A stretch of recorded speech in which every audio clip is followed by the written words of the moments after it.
Show. Aqui dá para todo mundo ver hoje?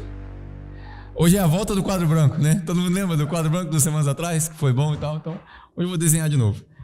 Hoje eu trouxe várias canetinhas, que é para não falhar a canetinha. A Bia já veio até para frente hoje, vai. A Bia é show. Vou deixar essas canetas tudo no chão aqui. Bom, essa é uma das mensagens que...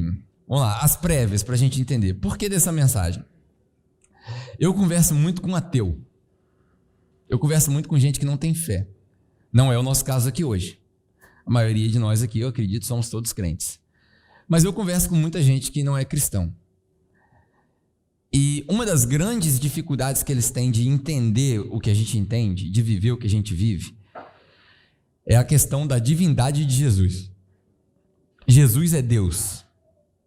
Se Jesus não é Deus na sua convicção, certamente você vai ter alguma dificuldade interpretando as escrituras que a gente chama de Bíblia Sagrada, né? Eu particularmente não sei porque que a gente chama de Bíblia Sagrada. Acho que é só uma opinião minha, assim. Eu acho que a gente tem que tomar muito cuidado com um nome que a gente deu, porque, né, todo mundo já me ouviu falar isso. É um livro que foi construído ao longo de séculos com vários autores. Nós acreditamos que ele foi inspirado pelo Espírito Santo, todos esses autores, que eles apontam para a mesma pessoa. Mas isso não quer dizer que eles passaram pela lente deles, que passou pela interpretação de Davi, que passou pela interpretação de Samuel, que passou pela interpretação do Paulo, e que está tudo bem, porque Deus usa pessoas, seres humanos, Deus não usa alienígenas. Então ele inspirou essas pessoas para que eles tivessem a interpretação correta.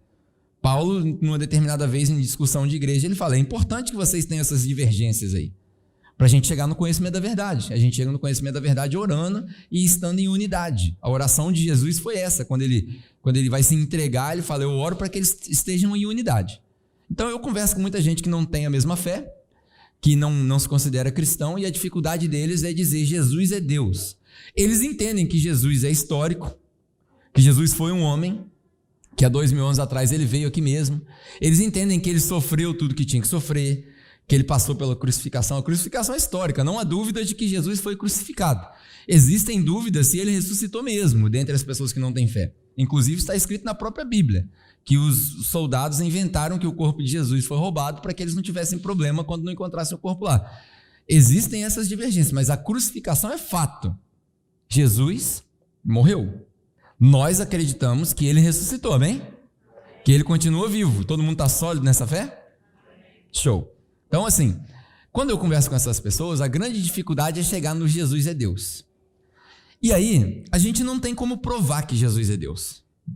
Não tem como provar, porque o que é provar, né? A prova científica. O que é a prova científica? É o erro, é a tentativa e erro. Eu tentei, errei, acertei. Então, isso é cientificamente comprovado. Quando eu tento, erro, até que depois de tanto tentar eu acerto, e aí eu comprovo, ser cientificamente comprovado. Na comunidade científica, depois de ser cientificamente comprovado, ele é testado. Então, outros cientistas do mesmo campo testam a tese para ver se não vai dar errado no segundo teste. A gente não tem como fazer isso com Jesus. Provar que ele é Deus. Não tem, porque a gente não tem nenhuma prova científica. Jesus ressuscitou, na nossa opinião, uma vez só, vai voltar para nos buscar, mas nesse meio tempo não tem como você chamar Jesus lá do céu e falar: Jesus, dá um pulo aqui embaixo, fazendo um favor, só para eu trocar uma ideia aqui com a Bia, para eu mostrar para ela.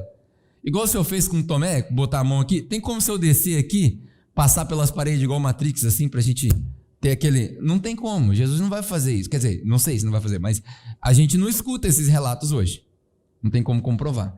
Mas a gente tem na nossa mão um instrumento que a gente chama de Bíblia, que diversas pessoas entregaram a sua vida para que essa Bíblia fosse preservada. Eu penso o seguinte: uma pessoa fazer uma loucura de um martírio desse, pode passar. 2 pessoas, pode ser um transe ali, uma comunidade. Lembra daquele pessoal que ia para o meio do mato e se suicidava, todo mundo tomando suco junto? Vocês lembram dessas histórias antigamente? Pode ser que 50 pessoas, 100 pessoas... né, se entreguem num transe desse, mas 2000 anos de história, e em cada século você encontrar mártires, né, quando eu falei aqui na semana passada de São Lourenço e por aí vai, pessoas que se entregam para que essa verdade continue a ser propagada. Isso só pode ser uma prova, pelo menos empírica, não é científica, mas é empírica, ou seja, da nossa experiência, de que vale a pena acreditar no que está escrito nesse livro. Então, quando a gente vai conversar com essas pessoas, quando eu vou conversar com essas pessoas, eu sempre falo assim, olha só, eu sei que você não acredita na Bíblia. Eu sei que você não acredita na Bíblia. Inclusive, a gente tem uma série aqui na igreja, chama Bíblia pra Gente Grande, recomendo todo mundo ver. Volta lá no YouTube e pesquisa lá, Bíblia pra Gente Grande Capela, você vai entender. Quando eu vou conversar com essas pessoas, eu falo, olha, eu sei que você não acredita na Bíblia, mas eu vou usar a Bíblia para te mostrar algumas coisas, e aí depois você me fala se isso aqui é coincidência ou se faz sentido. Então você me dá essa licença, Dô? Aí eu vou lá mostrando. Então hoje eu quero começar num texto de João 19, a gente vai tentar ler 2 capítulos, 19 e 20.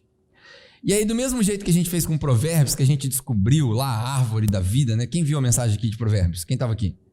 Show. Curtiram? Tinha novidade ali. O Hugo falou para mim ontem assim, falou, cara, tem 5 anos. Não, o Hugo não, o Gustavo. O Gustavo estava comigo ontem. Tem 5 anos mais ou menos que eu venho na igreja, estou escutando você pregar. O Gustavo tem uns 3, né? Escutando você pregar. Tem 2 mensagens que foram boas. Eu falei, tá bom. 3 anos de mensagem, 2 que dá para memorizar e voltar e tal. Legal, já foi. É da larva lá que derrama o sangue. E a outra, nem sei mais qual que ele fala, foi de Provérbios, semana passada. Então hoje, eu acho que a gente vai fazer aquele mesmo passeio e eu vou tentar te mostrar algumas coisas que estão ali dentro e que a gente nunca viu. Coisas que a gente lê e fala assim, não fazia a menor ideia que isso significava isso. E aí, por que eu vou fazer isso? Porque a ideia é que quando a gente acabar de ler João 19 e 20, a gente descubra que as palavras que foram usadas ali pelos autores foram usadas intencionalmente para nos mostrar um negócio que o texto óbvio, superficial, não mostra, não aparece. Conseguiram entender o que eu estou falando? Então nós vamos olhar por trás do texto. Entenderam? Show? Não, né? Beleza. Faz parte. João capítulo 19. Vamos lá. Vamos ler aos poucos. Qual que é a ideia aqui? É provar para você, ou mostrar para você, que Jesus é Deus, baseado no que está escrito aqui, que a gente não percebeu. João capítulo 19. Começa assim. Essa é a história da crucificação de Jesus. Então Pilatos mandou açoitar Jesus. Todo mundo achou aí? João 19? Então Pilatos mandou açoitar Jesus. Os soldados teceram o quê? Uma coroa de espinhos. Eu e os desenhos, né? Parece mais um sol, mas vamos lá. Uma coroa de espinhos e puseram na cabeça dele. E vestiram-no com o quê? Uma capa púrpura, certo? Essa é a minha capa. Super-herói. Vamos lá, vamos começar por aqui. Antigamente, no Antigo Testamento, o povo vivia debaixo de uma modalidade de governo chamada teocracia. Antes de Samuel entrar na figura, antes de Saul entrar na figura, o povo vivia num regime chamado teocracia. Não era democracia, não era uma oligarquia, era teocracia. O que é isso?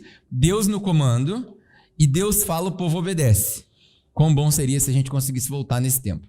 Mas aí o povo falou, nós queremos um rei, igual todas as outras nações, aí elegeram Saul e aí deu no que deu, a história chegou onde chegou. Mas no Antigo Testamento, Deus mostrava o governo dele na teocracia com 3 pilares. Vamos nós de novo no triângulo. 3 pilares. Esses pilares eram o seguinte, dentro da comunidade dele. Tinham os profetas, os sacerdotes e os reis. O governo inteiro ele rodava assim. Profetas, sacerdotes e rei. Quem era sacerdote não era rei. Quem era rei não era sacerdote. Quem era profeta não era nem sacerdote nem rei. O rei era o cara que comandava, ele era o representante de Deus na terra. O sacerdote era a ponte entre o rei, não era o povo, entre o rei e Deus. Todo mundo lembra da história de Davi, que Davi estava fazendo besteira, chega Natan e fala, lembra do cara, o cara fez isso, mandou matar o fulano de tal, aí Davi fala, esse cara tem que morrer. Aí Natan fala para ele, é você. O sacerdote era a ponte entre Deus e o rei, que representava Deus para o povo. E o profeta era o cara do lado de fora, que quando o sacerdote e o rei estavam desviados, ele vinha lá e falava, eis que eu te digo, se vocês não se arrependerem, Deus vai descer a mão aí. No Antigo Testamento era assim.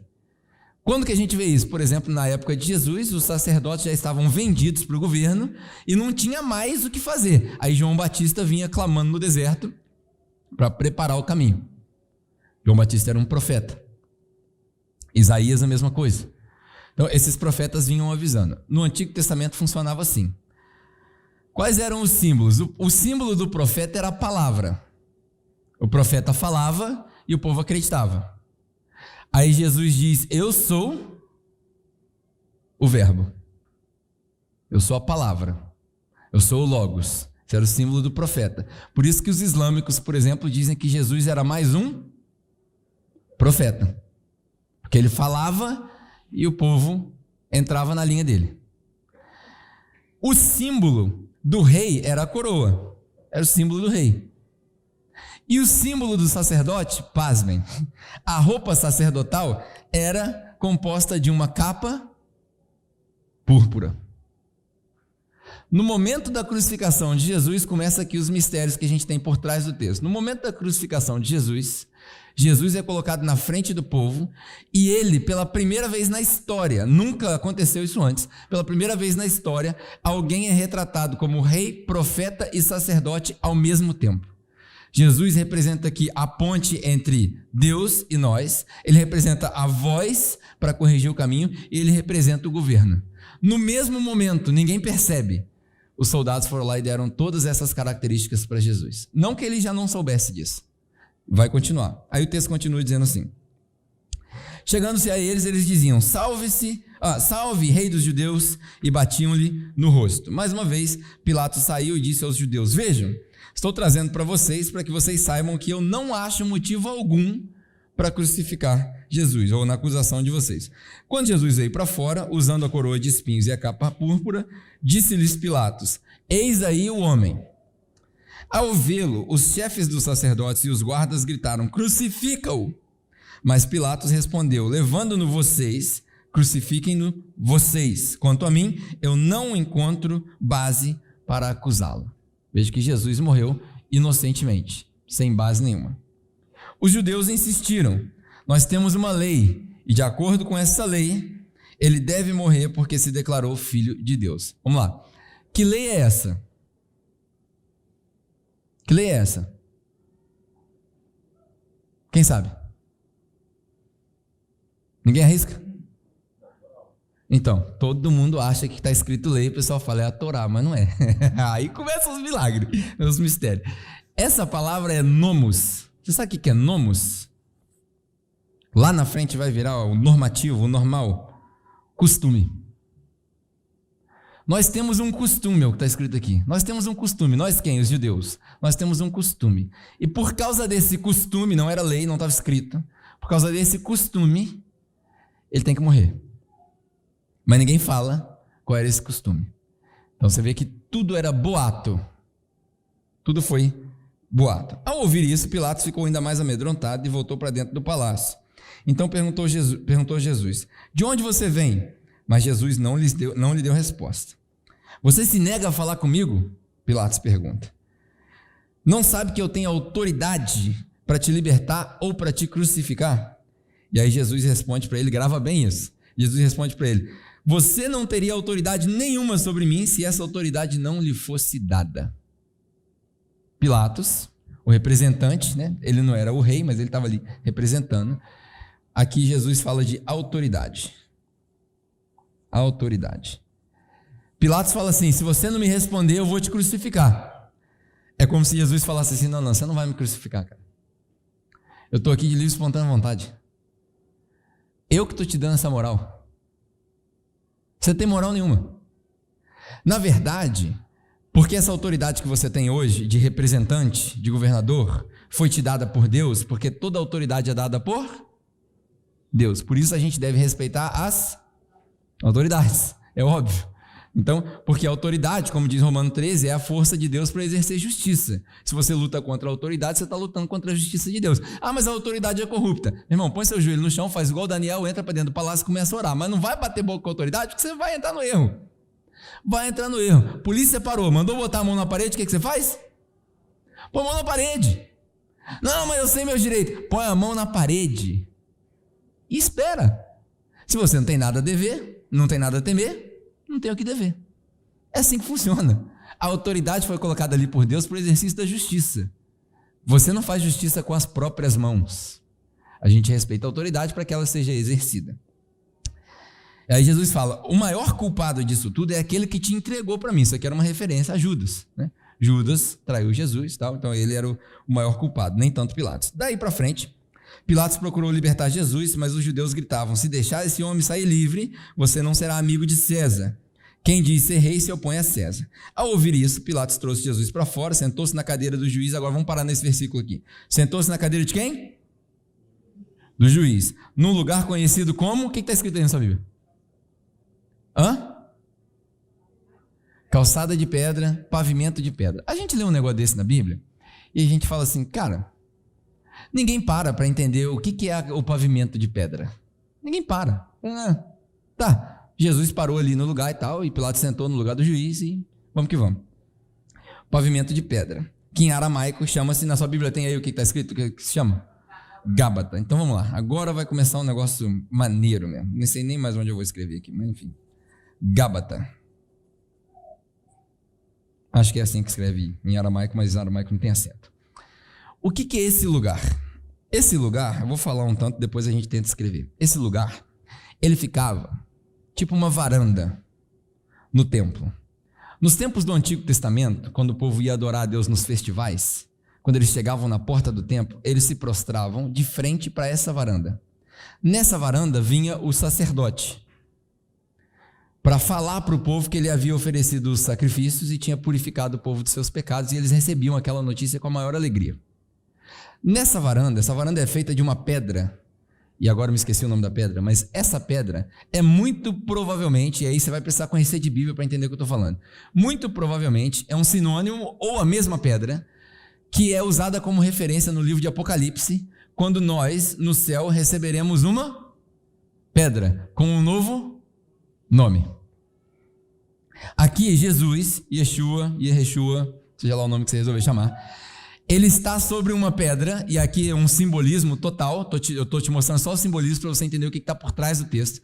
Ele sobe na pedra, prestes a receber um nome novo, nome que é acima de todos os nomes, sobre o qual todo joelho se dobrará e toda língua confessará que ele é o Senhor. Hoje vocês estão igual o pessoal do André Valadão, né? Vocês são crentes não.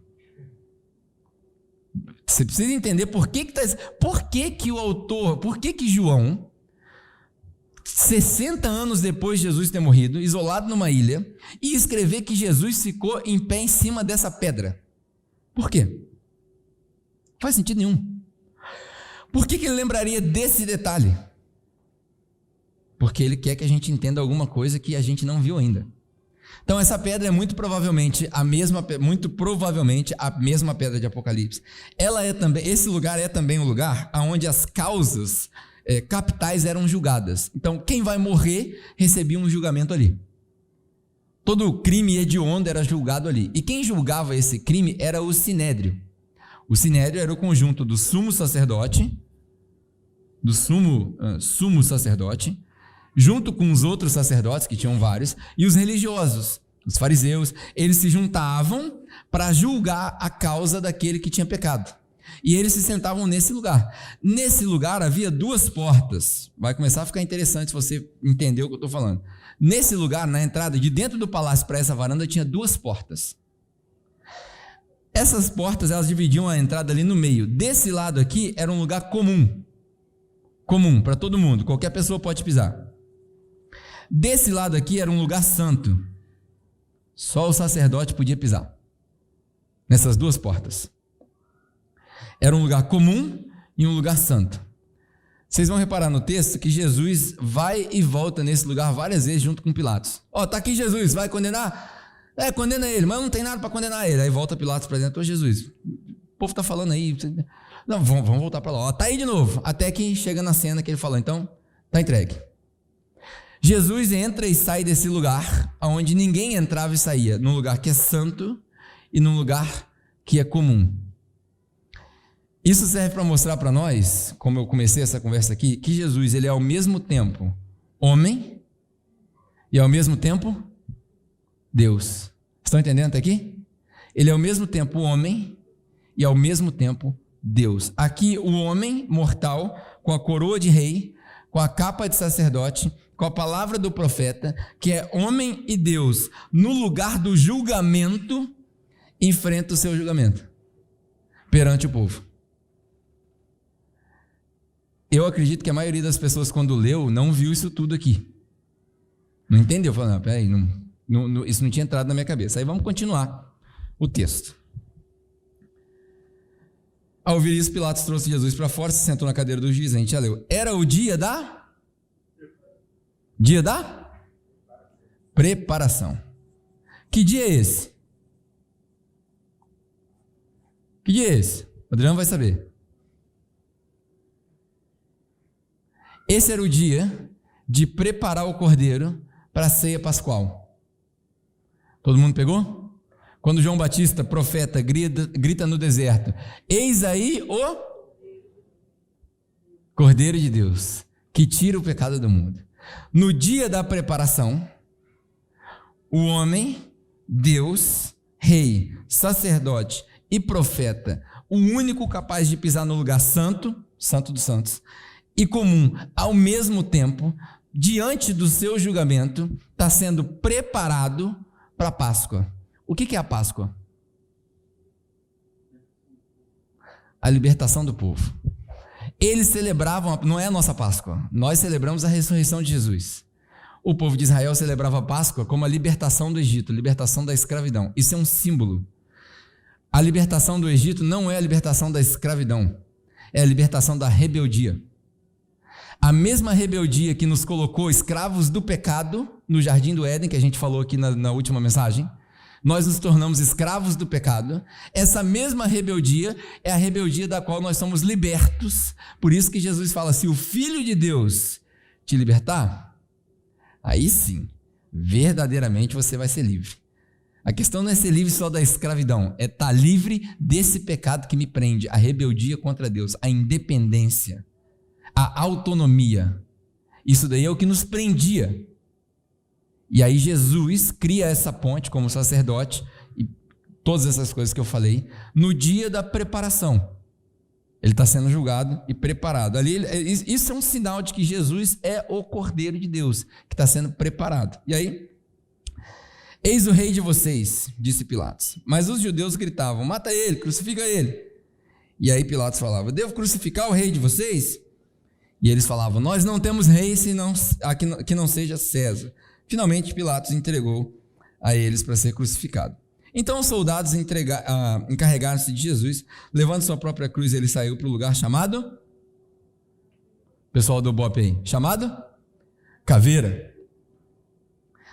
Aqui chama Gábata, o lugar do julgamento dele. Em aramaico, o caveira chama Gólgota. Caveira é um símbolo de morte. Nós falamos isso daqui, né? Vamos fazer a caveirinha aqui, ó.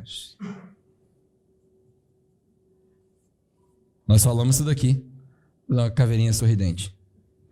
A gente falou isso daqui, porque Jesus ressuscitou, né? Então, a gente falou isso daqui semana passada. O que é a morte? A morte, o pecado, a condenação do jardim, não é morrer fisicamente, é voltar pro pó. É permanecer no ciclo, de pó em pó. É não receber a vida eterna, é não ter o privilégio de comer da árvore da vida, que dá os seus frutos todos os meses na estação correta e que as folhas aparecem na árvore para cura, para que ninguém fique doente. Porque nós, seres humanos, nós morremos porque a gente fica doente, porque o corpo inflama. E a árvore da vida, que teoricamente está no céu, que a gente não pode provar cientificamente, mas a gente pega essas evidências para ter esperança, ela dá uma folha que, quando você pega dessa folha, você é curado constantemente. E se você é curado, o corpo não inflama. Se o corpo não inflama, o corpo não morre. Entendeu?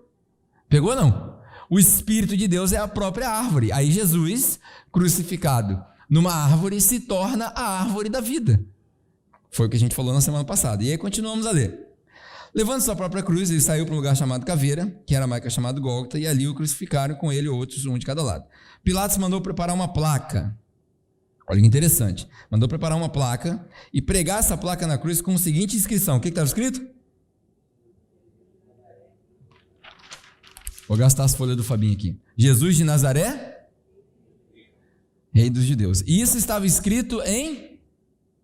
Está escrito aí na sua Bíblia. Então, vamos lá.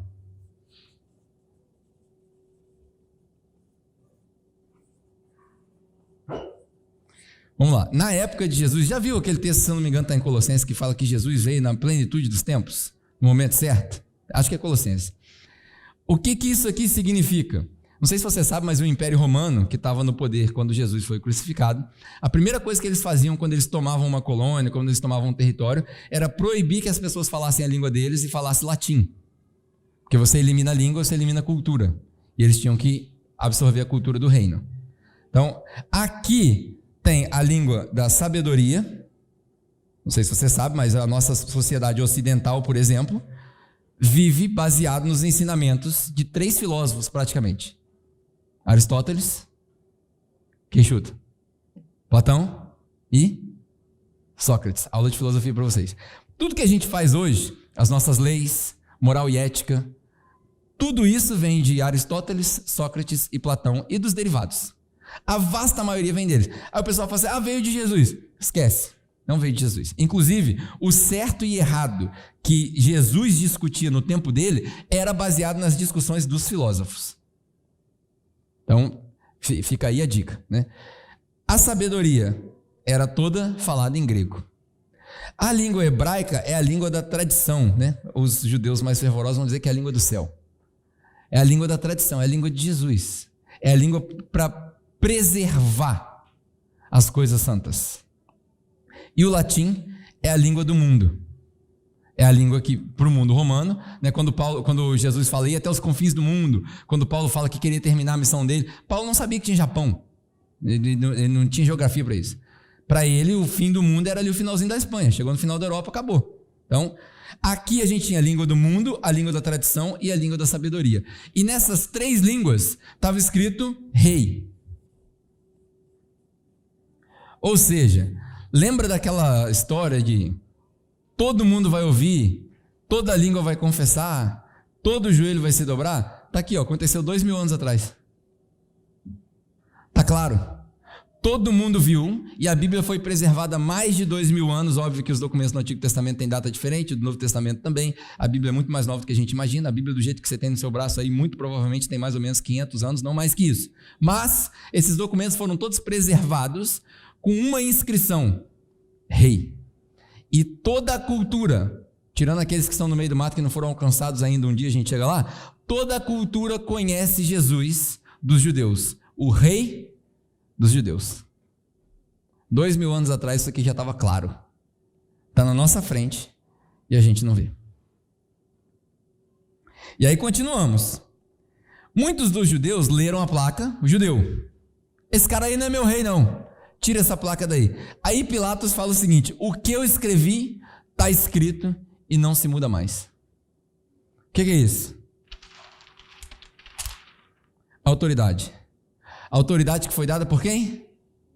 Por Deus. Para colocar uma inscrição de rei sobre Jesus enquanto ele era crucificado. Continuamos.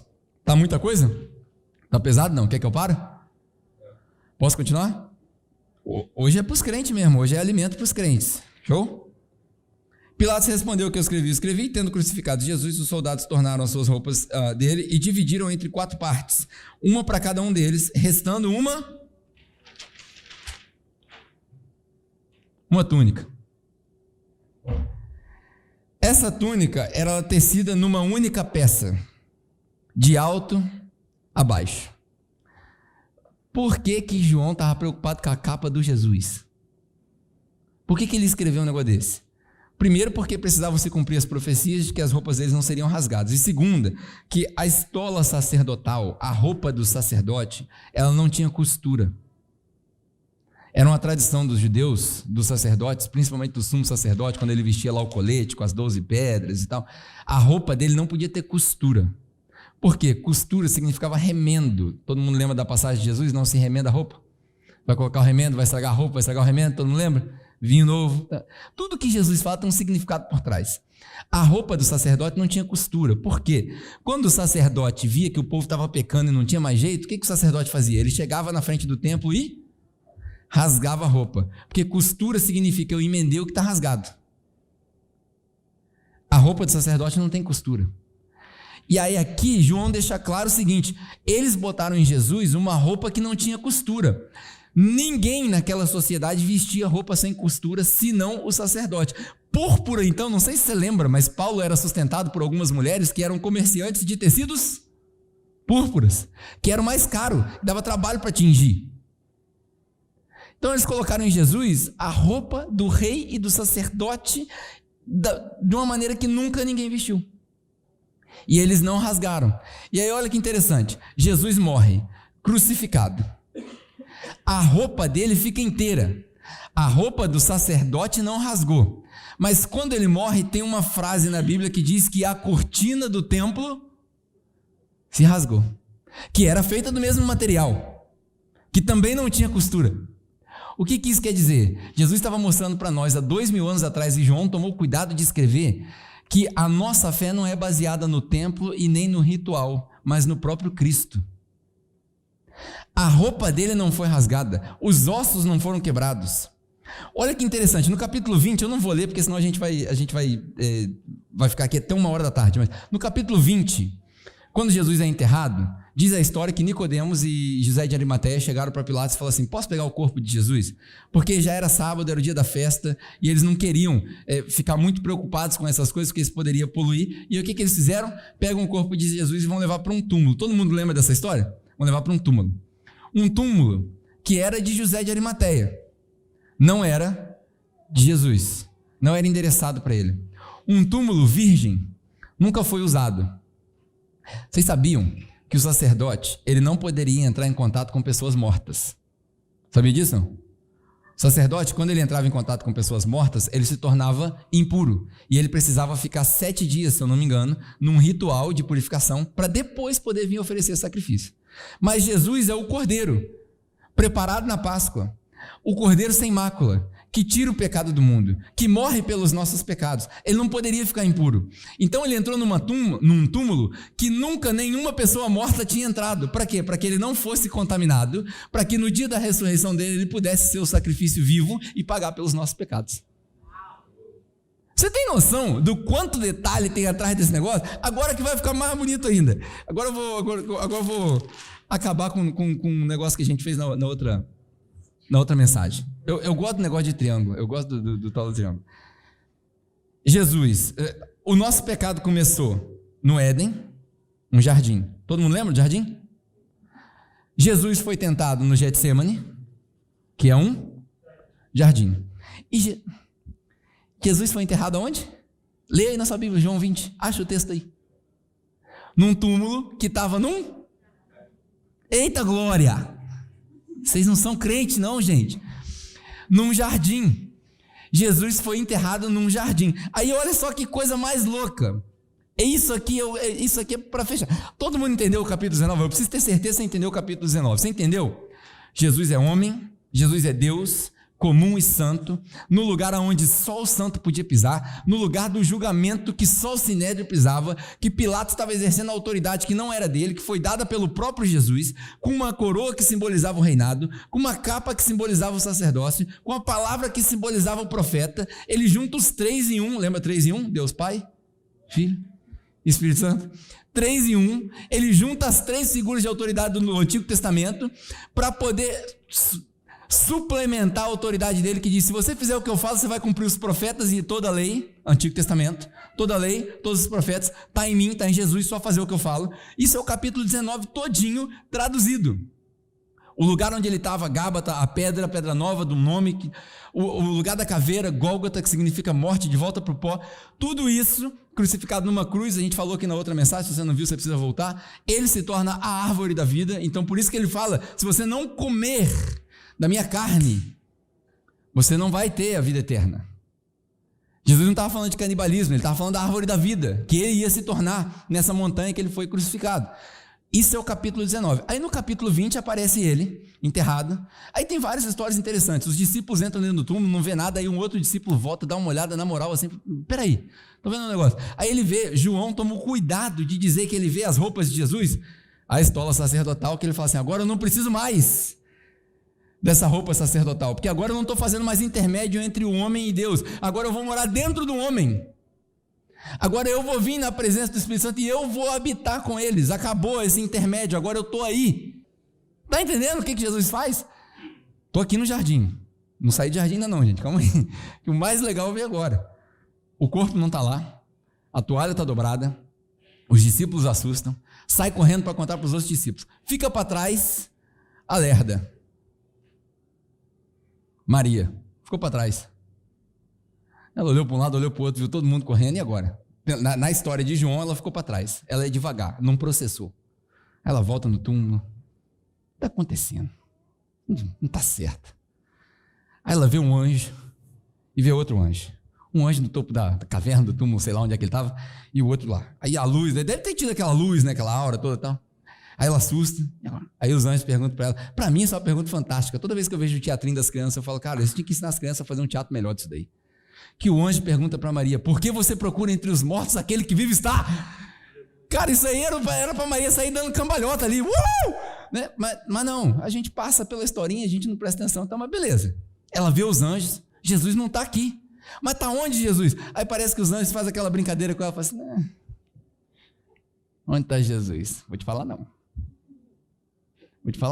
Ele vai aparecer aí. Fica de olho. Lembra que eu falei da sensibilidade aqui para vocês? Mas se você tiver sensibilidade aguçada, você vai perceber.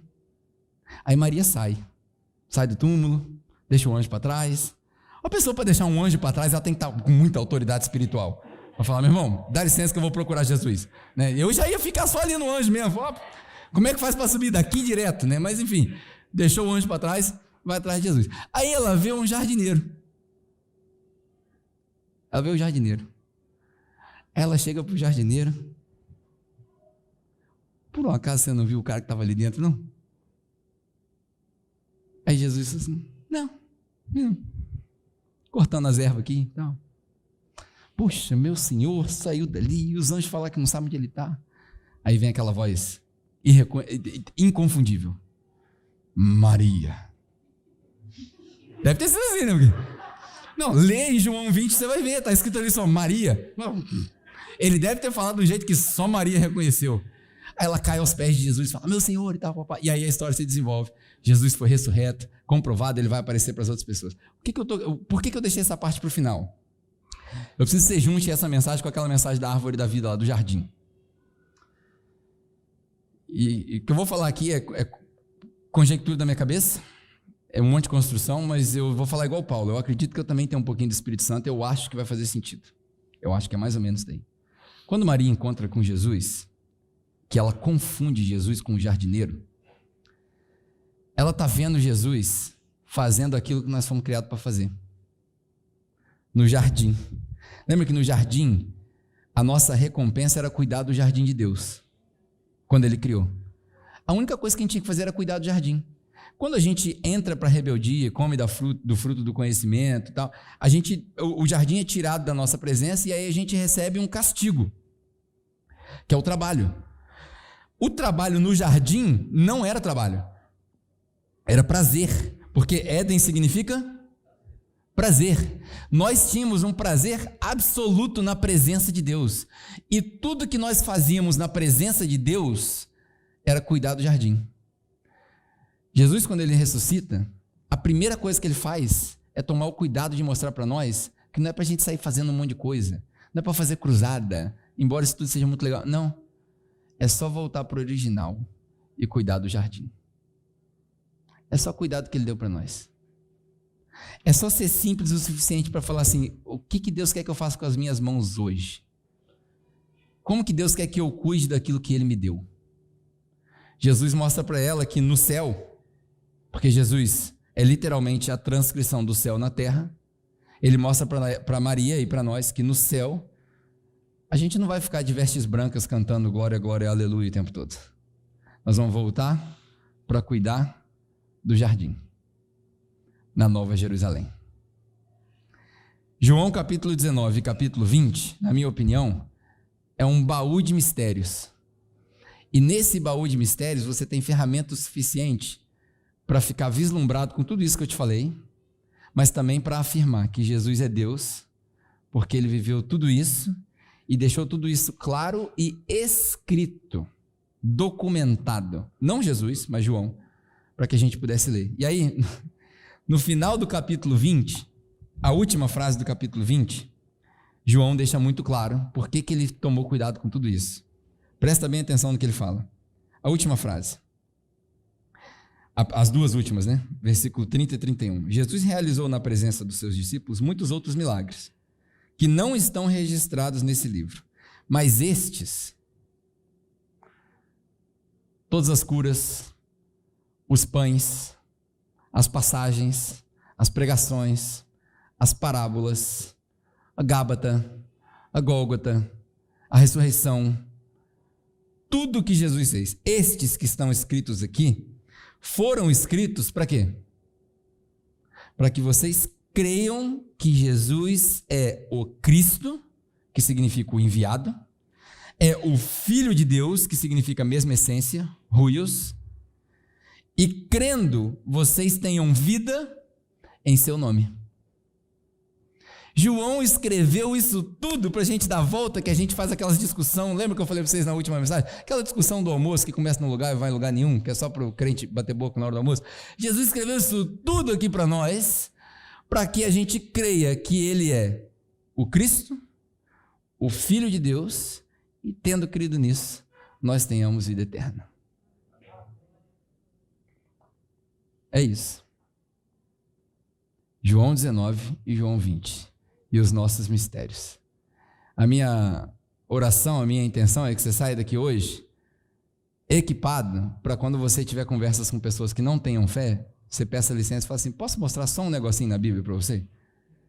Só um negocinho. Vai demorar 40 minutos, né? Só um negocinho.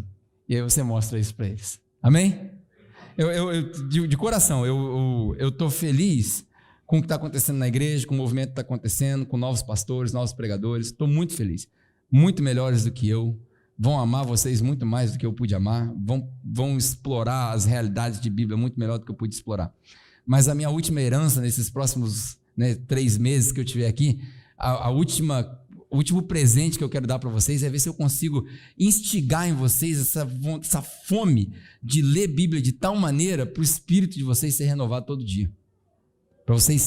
Para quando eu for embora, vocês não lembrem de mim, mas que seja até chato se lembrar de ler Bíblia, todo dia. E aí lá no fundinho de sua memória, fala assim, alguém um dia encheu meu saco para eu ler, porque tinha um tal de árvore da vida, com roupa dobrada, com anjo, vou ler. Amém? Vamos orar então? Deus, obrigado mais uma vez por esse privilégio de poder compartilhar da sua palavra. Se eu falei alguma besteira, eu te peço perdão. Eu acredito que o Senhor liderou toda essa conversa, mas a minha oração é que o Senhor traduza o resto das palavras que foram ditas aqui, para que elas façam sentido no nosso coração, tanto no meu, quanto dos meus irmãos que estão aqui na igreja. Prepara o nosso coração, o nosso espírito, para esse próximo movimento, para esse avivamento que nós estamos prestes a viver. Não um avivamento de barulho, mas um avivamento de maturidade espiritual. Um avivamento de compaixão, um avivamento de amor ao próximo, um avivamento de relevância, não de fama, mas de um avivamento que marque a vida das pessoas que nós tocamos. Obrigado, Pai, por essa palavra, obrigado porque ela foi preservada para nós e que nós possamos continuar sendo mais um link dessa corrente que preserva essa palavra para as próximas gerações. Perdoa os nossos pecados, que nós tenhamos um bom domingo na sua presença, na nossa família, que o Senhor nos abençoe as famílias que aqui estão e que nós possamos ser canal de comunicação do seu evangelho para outras pessoas ao longo dessa semana, em nome de Jesus. Amém. Amém. Muito bom. Deus te abençoe, que você tenha uma ótima semana. Não vai embora sem dar um abraço na Josi, embora ela está com a imunidade ainda baixa, então ela provavelmente vai estar de máscara. Não vai embora sem dar um abraço na Maíra e no Davi, que estão visitando a gente de novo também, né? E é isso. Deus te abençoe. Semana que vem estaremos juntos mais uma vez.